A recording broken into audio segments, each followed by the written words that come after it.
Just to begin first, just to say I love wearing masks, and I know that all of you do too. This is yet another fresh mask that I have. This one is from the Thailand Institute of Justice, the Rule of Law and Development Program. So just to encourage all of you to continue to wear masks. We love wearing masks. I do too. So today is Friday, the 22nd of June, 2020, and this is the daily press briefing of the CCSA for today. First of all, just to provide an update first on our international affairs, the ASEAN Summit. But before that, of course, just to remind that, of course, the Prime Minister came out last week with a very important message, the nation building program, the nation strengthening program that he has called the Ties Together Build Thailand, Rwam Thai Sang Chat. Today, the Prime Minister, this morning actually, the Prime Minister, together with other ASEAN leaders, are attending the 36th ASEAN Summit via video conference, chaired by Vietnam under the theme Cohesive and Responsive ASEAN, to discuss how to further strengthen cooperation on public health emergencies and put in place a robust post-pandemic recovery plan. It is the first virtual meeting in a formal ASEAN summit in history. We have some images of this meeting that is ongoing at the moment, right now as we speak, on screen for you. Yes, and on the local domestic development regarding COVID, we have some information details for you. First, of course, is that you've seen in the news about the possible extension of the emergency decree until the 31st of July, which is under consideration by the CCSA. The decree would enable relevant agencies to continue to integrate their efforts in combating the pandemic and enable the government to effectively implement the measures. The decree has also facilitated the holistic response to the pandemic through the CCSA, through this structure that you're listening to right now. And so far, we have seen the successful relaxation of various measures in easing the restrictions as the situation improves. And the spokesperson also mentioned this, of course, that the remaining businesses that are deemed high risk, such as pubs, bars, gaming shops, large soapy massage parlors, will soon be allowed to open. This decision will be finalized on Monday, this coming Monday, June the 29th, at the General CCSA meeting. This will be finalized then. It will be, we're talking about after this fourth phase now, which will most likely may begin on the 1st of July. And these business establishments would possibly be open, but under strict health and safety measures to control the spread of COVID. All of the business establishments that are not open and will soon be open in July will have to be registered with the Thai Chana platform.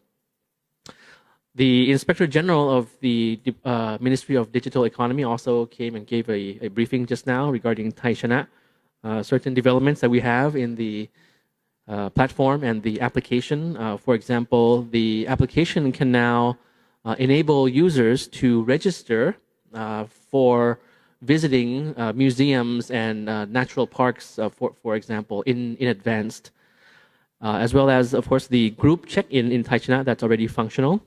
And 4 languages are already functional in the Thai Chana platform, in Bahasa Malaysian, Myanmar language, English, and Thai, of course.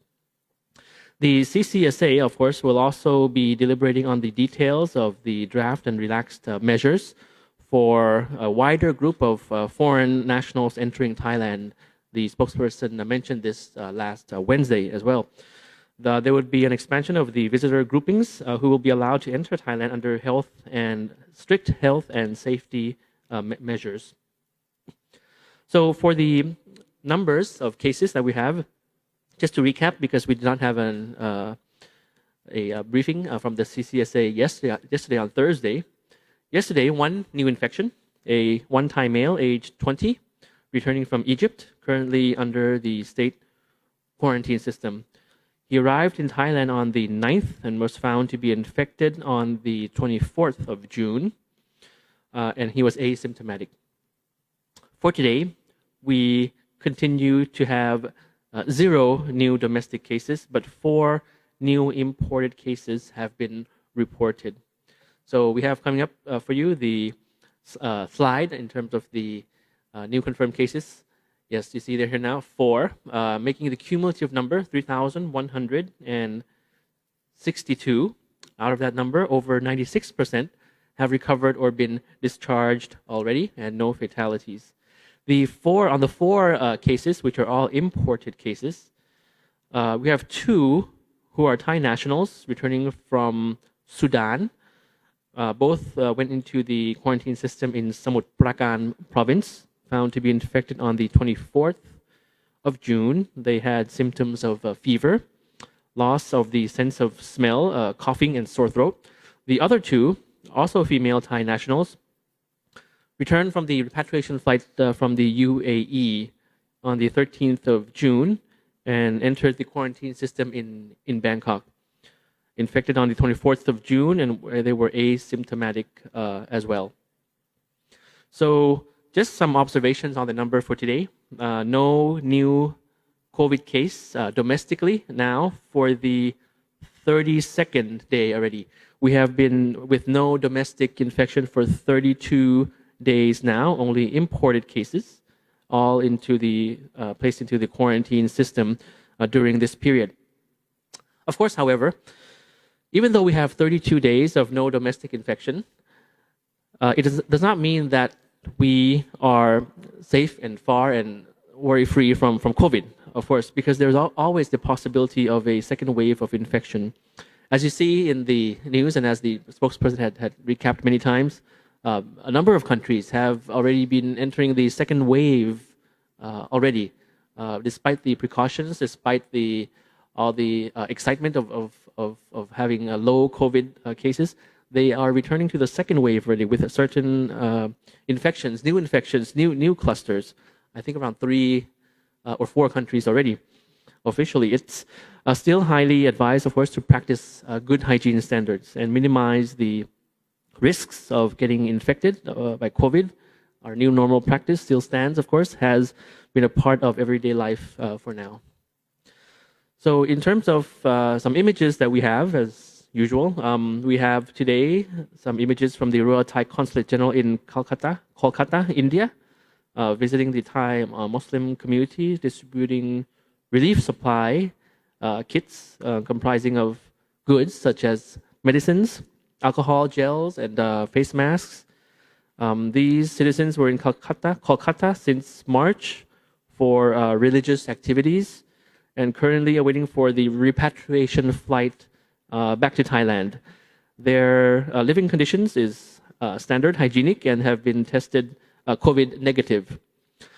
Another picture image that we have coming up is from the Royal Thai Embassy in Tehran, Iran, assisting 69 stranded Thai nationals in Iran and Iraq on a repatriation flight back to Thailand.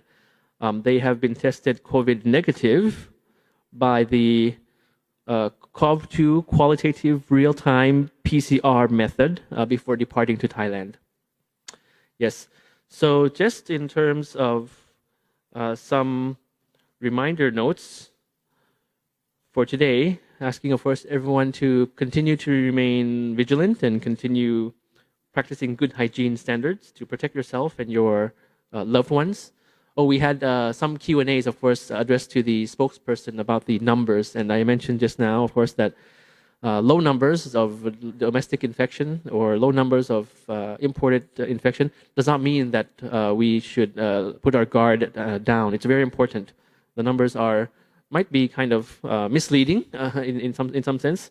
So just to recap, the 5+1 measures, you have an infographic on screen for you of very great importance.